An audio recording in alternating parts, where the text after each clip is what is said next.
Think of the clearest memory you have. Your childhood home, a first kiss, the moment you found out someone had died. It feels like a recording. It isn't. Every time you remember something, your brain rebuilds it from fragments and rewrites it before putting it back, which means the memory you trust most is the one you've edited the most times. In psychology labs, researchers have planted entire childhood events into people's minds, events that never happened, and those people defended them, cried over them, added details. So in this video, I'm going to show you the 3 ways your mind quietly forges your past, and why the person you think you are might just be a story you've repeated until it became evidence. Start with a man who spent his life studying how children think. Jean Piaget carried one vivid memory from his earliest years. He was in his pram, near the Champs-Élysées in Paris, when a man tried to snatch him. His nurse fought the kidnapper off. Piaget could see the scratches on her face. He could see the crowd. He could see the officer's short cape. Years later, the nurse wrote to his parents and confessed. She had invented the whole thing. There was no kidnapper. There were no scratches. Piaget, one of the sharpest minds in developmental psychology, had spent decades holding a memory that never happened. And here is the part that should unsettle you. Even after he knew the truth, he said the images stayed, vivid, detailed, still his. This is the first thing no one tells you about memory. Knowing a memory is false does not delete it. Your certainty and your accuracy are 2 separate systems, and only one of them is talking to you. Research in cognitive psychology has shown this again and again. Change one word in a question about a car crash, and people will report seeing broken glass that was never there. Suggest an event from someone's childhood convincingly enough, and a meaningful number of people will not only accept it, they will begin adding details of their own. Colors, weather, what someone was wearing. They are not lying. That's the disturbing part. They are remembering. So if the mind is this easy to rewrite, why did nature build it this way? A recording device would be more useful, wouldn't it? Sit with that for a moment, because the answer is going to cost you something. Think about the last real argument you had with a sibling, or a parent, or someone you loved for years. Not a small one, the one you still return to. You remember the sentence they said, the tone, where you were standing, what you felt in your chest. Now consider that they remember it too, differently, and with exactly the same certainty. One of you is wrong. Statistically, both of you are, at least partly, and neither of you can feel it happening. Here is what the mind does in the dark. Every time you replay a painful moment, you don't open a file. You rebuild the scene using the person you are today. Today's anger sharpens the words they said. Today's loneliness dims the parts where they were kind. Today's story about yourself decides which details survive the night. Then you file it back, and that new version becomes the original. You have done this hundreds of times to the same memory, which means the version you are defending has almost nothing to do with the day it happened. You are not remembering your father. You are remembering the last time you remembered your father. And that is the quiet grief nobody prepares you for. The people you have lost are not preserved inside you. They are being slowly overwritten by you. You would think the ancients missed all this. They had no scanners, no labs, no word for reconsolidation.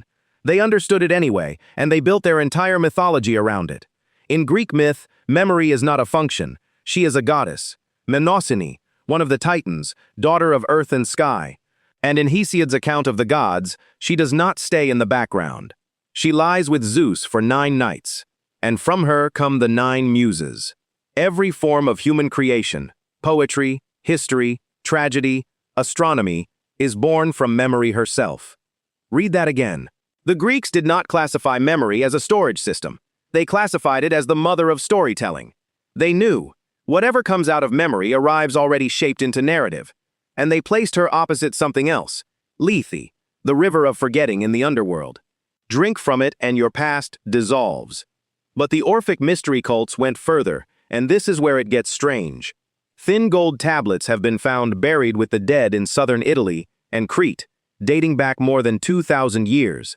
They are instructions for the soul, written for a person who no longer has a body and no longer has a mind to trust. The tablets warn the soul that it will find a spring on the left, and tell it not to drink there. Further on there is a lake, cold water flowing from the lake of memory, guarded. And the soul is told what to say to the guardians, that it is a child of earth and starry heaven, that it is parched and dying, and that it needs to drink. You have to declare who you are to be allowed to remember.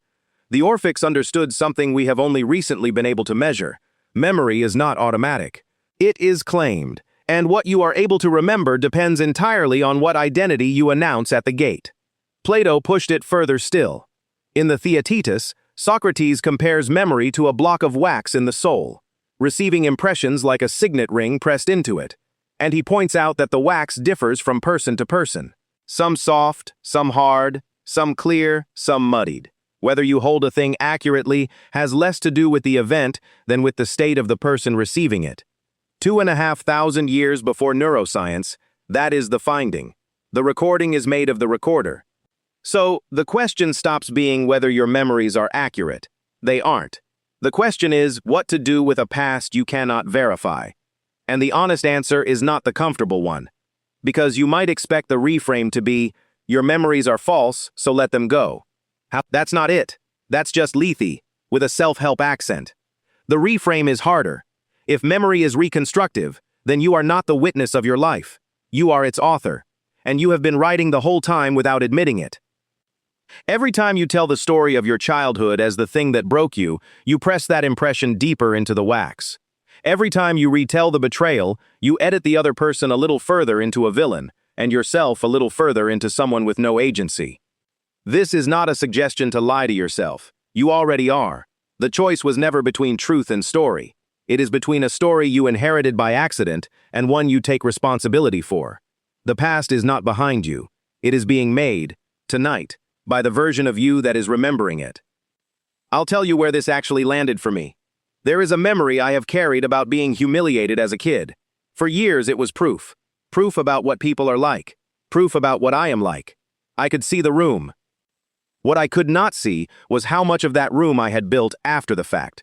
At 19, at 24, at 30, each time adding a little more evidence for whatever I already believed about myself that year. I don't know what happened in that room. That's the truth. I know what I have made of it. And once you know that, something uncomfortable becomes available.